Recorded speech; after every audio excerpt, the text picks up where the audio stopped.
Zelta formula. Zelta formula izcilai labai komunikācijai ir drosme plus spontanitāte. Jeb spēja reaģēt. Drosme plus spēja reaģēt.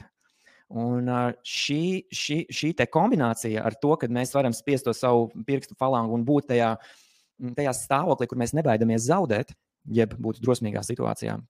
Un plus ļoti augsta pakāpes jūtīgums, tas ir uz urā. Tas ir augsts, labs līmenis. Un patiesībā tas nav nemaz tik sarežģīti to visu tādā veidā attīstīt. Ja jūs vēl pieliksiet klāt ļoti daudzveidīgu darbu ar saturu, ja jūs sapratīsiet to saturisko atkodēšanu, kas notiek jūsu publikas galvā, kad mums ir svarīgi, lai jūs mums burat iztēles bildes, tajā pat laikā dodiet pēc tam arī ļoti vērtīgas atziņas, un pēc tam atkal iztēle atziņa, un kā to panākt komunikācijā. Nu, viss, jūs būsiet guru, es jums apsolu. Jūs būsiet vienkārši izcilākie komunikātori ever. Bet tā drosme, ja? Kur to drosmi dabūt? Un tāpēc arī mēs 2 dienas ar jums tagad tiekamies, un pārsvarā tomēr es runāju ar jums par tādiem psiholoģiskiem instrumentiem. Mēs varam arī šīs mūsu 2 sesijas, 2 webinārus arī savā ziņā palikt zem šīs psiholoģiskās kvalitātes, kā mums tomēr iegūt to pārliecību ilgtermiņā, nebaidīšanos zaudēt. Ja? Tā ir mana definīcija drosmei, nebaidīties zaudēt. Jums varbūt ir savādākas definīcijas. Būtu ļoti pagodināts, ja padalīties terzēšanas joslā, kāda ir jūsu drosmes definīcija. Iesim tagad tālāk uz mūsu nākošo kontrolu sarakstiņu. Šis vairāk kontrols sarakstīns, kurš jums varētu palīdzēt tiešām kā eksistēt un kā izdzīvot šādās ļoti izaicinošās situācijās, dažādos pasākumos un balītēs. Un pirmais no ieteikumiem ir esiet izvēlīgi. Esiet izvēlīgi, tas nozīmē nevajag apmeklēt tiešām katru pasākumu. Un jums ir droši vien kaut kādi pasākumu formāti, kuros jūs īpaši labi jūtaties, kur jums nav obligāti jāiet uz tiem, kuros jūs slikti jūtaties. Varbūt tas ir kaut kāds kafejnīcas, varbūt ir kaut kādi ļoti ātrās blitz tikšanās. 30 minūšu laikā jūs satiekaties tur ar 8 nepazīstamiem cilvēkiem, izelpojam un laižamies projām. Ja? Tā kā jums nav obligāti jāapmeklē visi pasākumi, tad saudzējiet sevi. Šis otrs ieteikums man pašam ļoti, ļoti patīk, un es arī pats viņu izmantoju bieži vien, lai ejiet uz pasākumiem sarunājot ar kādu draugu vai kolēģi vai klases biedru, kad viņš vai viņa jūs iepazīstinās ar pārējiem. Protams, ar noteikumu, ka šis cilvēks pazīst lielāko daļu no tiem cilvēkiem, kas ir sanākuši. Nu, tad tas ir tas priekšnoteikums, savādāk jūs būsiet divi izmesti, ja? Divi izmesti izplatījumā, kur nezinās, kā tur iepazīties un tam līdzīgi. Un tas uzdevums tam draugam nekādā gadījumā nedrīkst jūs pamest.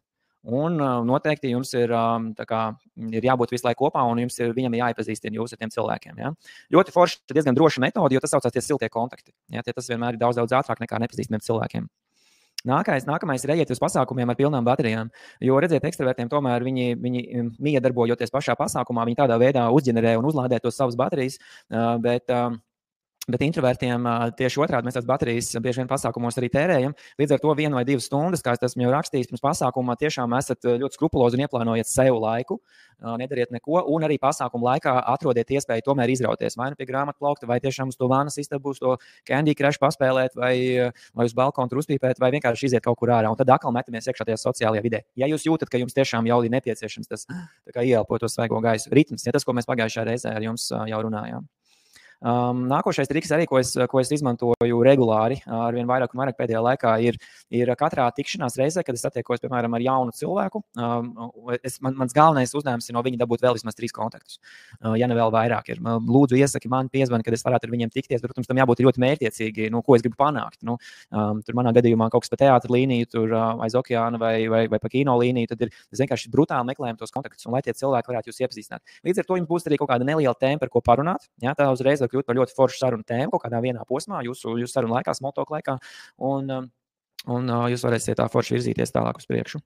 Un nākošais ir tāds triks arī, ko es esmu pamanījis, ko var darīt, un kas ļoti forši nostrādā, ir ierasties laicīgi, jo parasti ļoti grūti ir iefiltrēties tādā ļoti aktīvā pasākumā, un tad, kad jūs esat ļoti laicīgi ieradušies, varbūt ir kādi 3, 4, 5 cilvēki, un tad ir ļoti viegli jau izveidot kaut kādu mazo iepazīšanos, vienalga, vai tie ir pazīstami vai nepazīstami cilvēki, un tādā veidā ļoti daudz introverti ir izdzīvojuši šādas sociālas interakcijas, sociālas pasākums, vienkārši tāpēc, ka viņi laicīgi to ir izdarījuši, laicīgi ieradušies, un viņiem jau ir kaut kāda bāze. Jo tie cilvēki, kas nāk tagad iekšā mājās, viņiem savā ziņā ir nedaudz cits uzdevums, viņiem ir tā kā jādara viss, lai viņi varētu iefiltrēties. Bet jūs jau esat mājās, jūs jau esat šeit nobāzējušies, jums ir priekšroka, jums ir handicaps, ja, jau tajā visā vidē.